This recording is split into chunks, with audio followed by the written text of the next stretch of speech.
তিনি পরম ক্ষমাশালী ও ক্ষমাশীল, যিনি সৃষ্টি করিয়েছেন স্তরে স্তরে সপ্ত আকাশ। দয়াময় আল্লাহর সৃষ্টিতে তুমি কোনো খুঁত দেখিতে পাইবে না। তুমি আবার তাকাইয়া দেখো, কোনো ত্রুটিও দেখিতে পাইবে কি? অতঃপর তুমি বারবার দৃষ্টি ফিরাও, সেই দৃষ্টি ব্যর্থ ক্লান্ত হইয়া তোমার দিকে ফিরিয়া আসিবে। সুবহানাল্লাহ। আমি নিকটবর্তী আকাশকে সুশোভিত করিয়েছি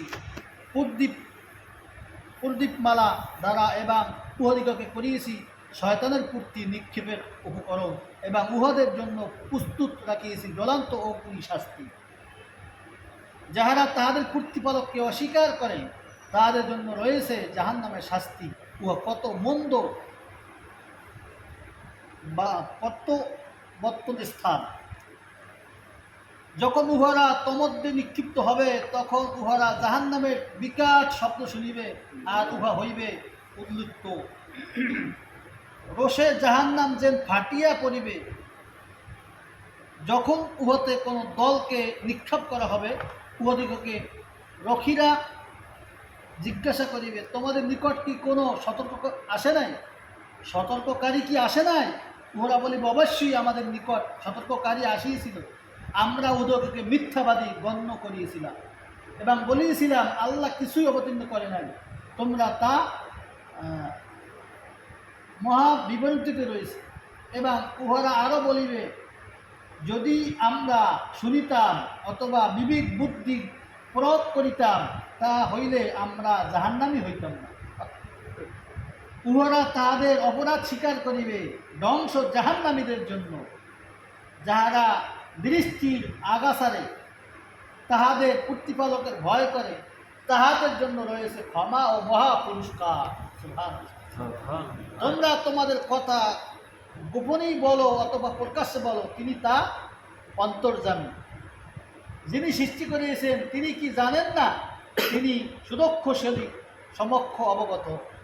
তিনি তো তোমাদের জন্য ভূমিকে সুগম করিয়া দিয়েছেন। অতএব তোমরা উহার দিক দিগন্তে বিচার করো এবং তাহার প্রদত্ত জীবনকরণ হইতে আহার্য গ্রহণ করো।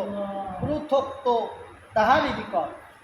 তোমরা কি ইহা হইতে নির্ভর হইয়াছ যে যিনি আকাশে রয়েছেন তিনি তোমাদেরকে সহ ভূমিকে বসাইয়া দিবেন? অন্তর উহা আবিষ্কার মতো থর থর করিয়া কাঁপিতে থাকে। অথবা তোমরা কি ইহা হইতে নির্ভর হয়েছ যে আকাশে যিনি রয়েছেন তিনি তোমাদের উপর পরস্কবাসী ঝর্ণা গ্রহণ করিবেন? তখন তোমরা জানিতে পারিবে কিরূপ ছিল আমার সতর্কবাণী। ইহাদের পরিবর্তীগণ অস্বীকার করিয়েছিল, ফলে কিরূপ হয়েছিল আমার শাস্তি। উহারা কি লক্ষ্য করে না? উহাদের ঊর্ধ্ব দেশে বিন্দুকুলের পূর্তি, যাহার পক্ষ বিস্তার করে ও সংকুচিত করে। দয়াময় আল্লাহ উহাদিগকে স্থির রাখেন। তিনি সর্ববিষয়ে সমবেত স্রষ্টা। দয়ামান আল্লাহ ব্যতীত তোমাদের এমন কোনো সৈন্যবাহিনী আছে কি যাহারা তোমাদেরকে সাহায্য করিবে? কাফেররা তো রয়েছে বর্তমান মধ্যে। এমন কে আছে যে তোমাদিগকে জীবনকরণ দান করিবে?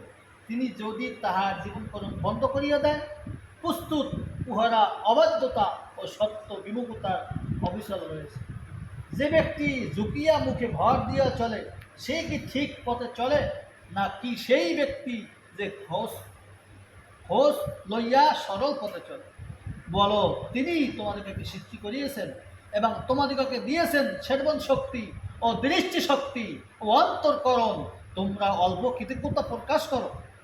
বলো, তিনি পৃথিবীতে তোমাদের ছড়াইয়া দিয়েছেন এবং তাহার নিকট তোমাদেরকে সমবেত করা হবে। আর উহারা বলে, তোমরা যদি সত্যবাদী হও তবে বলো, এই প্রতিশ্রুতি কখন বাস্তবায়িত হবে, কখন বাস্তব হবে? বলো, ইহার জ্ঞান কেবল আল্লাহর নিকটই আছে। আমি তো স্পষ্ট সতর্ক মাত্র। মানে জিজ্ঞাসা করতেছে, তোমরা যা বলতেছ কখন হবে? সে বলতেছে, আর উহারা বলে, তোমরা যদি সত্যবাদী হও তবে বলো, এই প্রতিশ্রুতি কখন বাস্তব হবে? উত্তরে বলতেছে,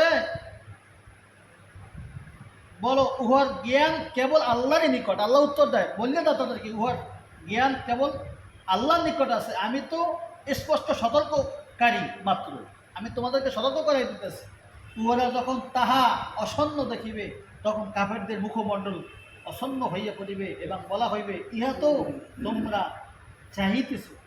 বলো তোমরা ভাবিয়ে দেখিয়েছ কি, যদি আল্লাহ আমাকে ও আমার সঙ্গীদেরকে ধ্বংস করেন অথবা আমাদের প্রতি দয়া প্রদর্শন করেন, তবে কাফের দিগকে কে রক্ষা করিবে মর্মদূত শাস্তি হইতে? বলো তিনি দয়াময়, আমরা তাহাতে বিশ্বাস করি ও তাহার উপর নির্ভর করি, শীঘ্রই তোমরা জানিতে পারিবে কে স্পষ্ট ক্ষতির মধ্যে রয়েছে। তোমরা না, আমরা যারা ঈমান আনেছি আমরা।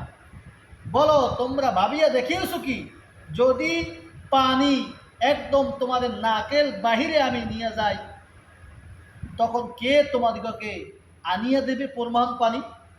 কেউ পারবে? এই যে আমরা সুন্দর মিষ্টি পানি খাইতেছি কলসেটটা, আল্লাহ বলতেছে কুল আরাইতুম মিনাস মাউকুম গাওরান ফামাইয়াতিকুম বিমাইন মাইন, বলো তোমরা ভাবিয়া দেখেছো কি, যদি পানি আমি তোমাদের বুঝতে তোমাদের নাকের বাহিরে চলিয়ে যায়, তখন কে তোমাদেরকে পানি আনিয়ে দেবে? এমন কে আছে দুনিয়াতে? আমি যদি আল্লাহ নিয়ে যাই, আল্লাহ পাক আমাদেরকে আল্লাহর হুকুম মতো নবীর তরিকা মতো চলার মতো তৌফিক দান করুন। এই সূরা আমল মৃত্যুর আগ পর্যন্ত ধরিয়ে রাখার মতো আমল করার মতো তৌফিক দান করুন। আমিন।